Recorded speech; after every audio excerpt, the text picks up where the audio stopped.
simple, linear place. Yeah. Hyper-directed, What we need now is an omnidirectional plastic template, a sort of what was called polyphrenic as opposed to monophrenic way of looking at things. Mm-hmm. So, yeah, a lot of people who are coming from that old school, who've been educated like we all have in the normal school, when you go out into the world, into the realm of ideas, it can seem overwhelming, even just to study the subject of philosophy. Yeah. Oh, my God, you want to take on something that's, disparate parts? Yeah. There's probably nothing out there more, diversified than philosophy. Exactly, yeah. And then, of course, what you're talking about is that, here's a major trauma that has taken place. Lots of people who never would have looked up from the ground are now wanting information about what on earth is going on. Are we really being duped by our government? Yeah. What on earth is taking place? And they've got questions. But the thing is that people are not in love with the questioning. The questioning is coming from a motive and from a place of panic, anxiety, and fear. Yeah. So, of course, there's a desire that you're hungry, feed me. I want food right now. Yeah. The truth, but these are people who just have a knee-jerk reaction born out of fear, and they're running around and they're saying, "I'll give you an answer. It's the Jesuits. I'll give you an answer. No, it's the Jews. No, wait a minute. It's Bush and his clan, the oil men. No, wait. It is Al Qaeda. It's terrorists. No, wait.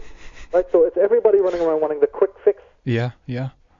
And the real boys at the top are having a right laugh, looking down with their binoculars because they know the ant cannot see the elephant. Yeah. Right. Everyone has their little piece. It's like a broken mirror. Everybody's picking up, going, I can see a face. Yeah. But you see, the thing is, it's a much bigger picture than this. It's something that takes a lot of time to digest. It's like a good meal. It's like good wine. It's like something that really takes you to savor it. And that kind of vision is not in the majority of the people who are running around with their little cameras and their websites, you see, and their little stories. And running around, and this guy over here has a little, fix on it, and this teacher over here's got a little fix on it, and they're going to tell you their piece. It's all interesting. It's brilliant. But the person who has questions must also love the questioning. Yeah.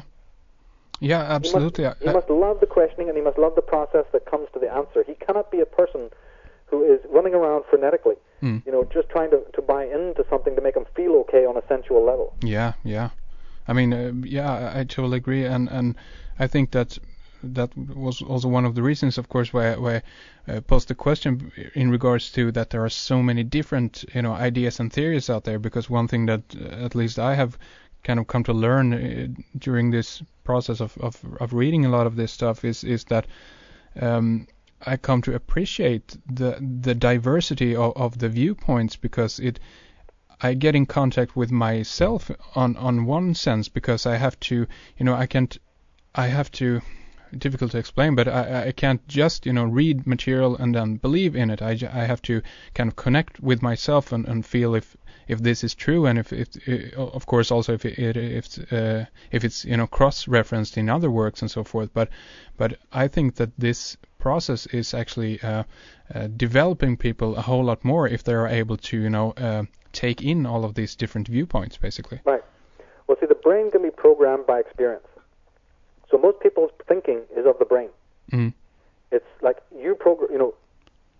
I get programmed. I think with the brain, and therefore the world programs me. People tell me what to do. The media gives me a bunch of pointers. Everybody else's philosophy I listen to, because I have nothing inside myself, and I'm being programmed by all that incredible stimuli from out there. Yeah. Then there is thinking with the mind. The mind is programmed by history. The mind is racially programmed. It has the ancestral knowledge. It's programmed in a much slower, deeper way. The person who's thinking with the mind is making these connections. He's not just taking, what comes in the world to turn him on. Yeah. Like it's the first time you've ever heard it, you know what I mean? Yeah. That person is observing the knowledge, observing all the stimuli that comes in, the different voices that are out there. I'm kind of lucky because I grew up in a very eclectic background, with so many different divergent parts. I'm over here, when I grew up I was in Ireland, of course, so my father was very involved in politics. So you had the Protestants and the Catholics, the Republicans and the gunmen, the Marxists and the communists, the capitalists. So and then my mom was from India, so we had this whole other mystical thing going on. Yeah, yeah. So I grew up in a whole bunch of different voices. All of that stuff around me, lots and lots of voices. Also spent a lot of time in London, so there was a very cosmopolitan background. By the time I was 9 or 10, I must have, known literally tens of thousands of people. Because this was the bohemian days in the 60s. My parents were very active socially. They were super social people. Yeah. They had no private life whatsoever. It was always friends and parties and going to political rallies and movements. It was that age. So me as a little child, was exposed to everything. People from Colombia, people from Africa, people from China, Russia, all sorts of different walks of life. Highly intellectual people from the top universities of England and Ireland, and then working class people as well. Yeah. Gypsies, people on the soapboxes. So it helped me develop this kind of synthetic type of ability to, observe all the different parts and sort of just see what ones were, making sense to me or whatever, and then you draw your own conclusions. Yeah, exactly. But the great,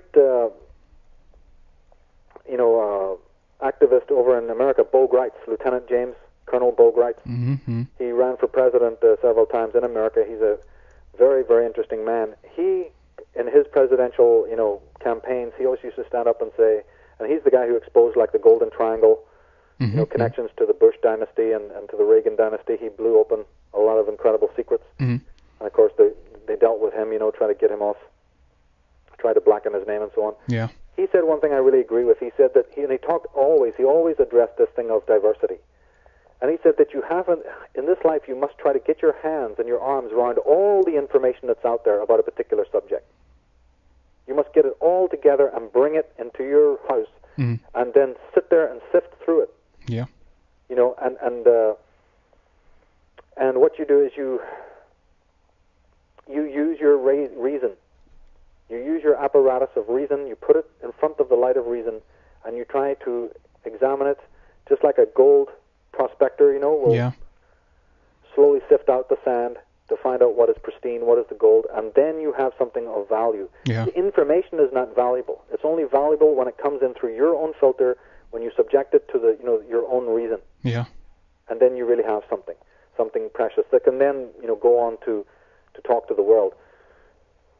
Yeah, I totally agree, because otherwise, again, people are just thrown, between the different viewpoints, and they can, as easily as they actually stumble upon the truth, they can again, stumble upon some lie and go in that direction instead.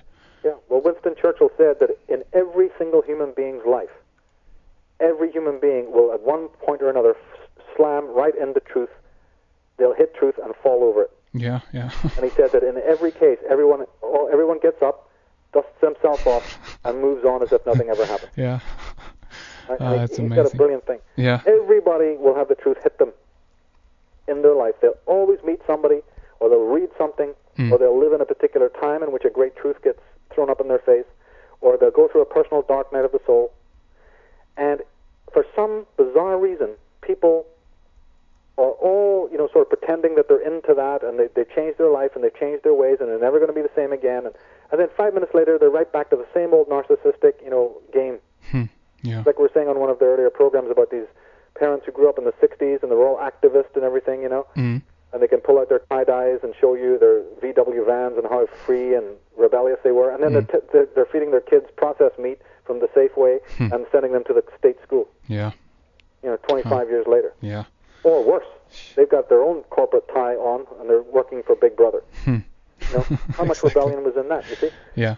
So we have this question of human hypocrisy to deal with. It goes to the heart of, so many other questions. Absolutely. And to kind of finish things off here, I mean, do you think that also this is a sign of the times, so to speak, that we are actually in this period now when a whole lot of this information is coming out, and the point of it also is that, we shouldn't allow ourselves to think that there is such a thing as an easy fix or a quick explanation, that actually this demands something of us, and that is that we have to get in contact with ourselves and actually, grow up, basically, and get smart. Oh, yeah. Well, see, everyone knows that there are adult people who have the IQ of like a teenager. Yeah. It's a well-known fact. You can even meet people who are like that. You can meet children who are, barely 7 years of age, and they're incredibly wise. Yeah. So obviously there are different levels of maturity and different levels of acumen and different levels of development and intelligence on all the 4 levels. A person can be a really good athlete, but they may not be very good intellectually. Another person may be a tremendous intellect, but he may physically be like a weed. Yeah. You can blow him down in the wind. Yeah.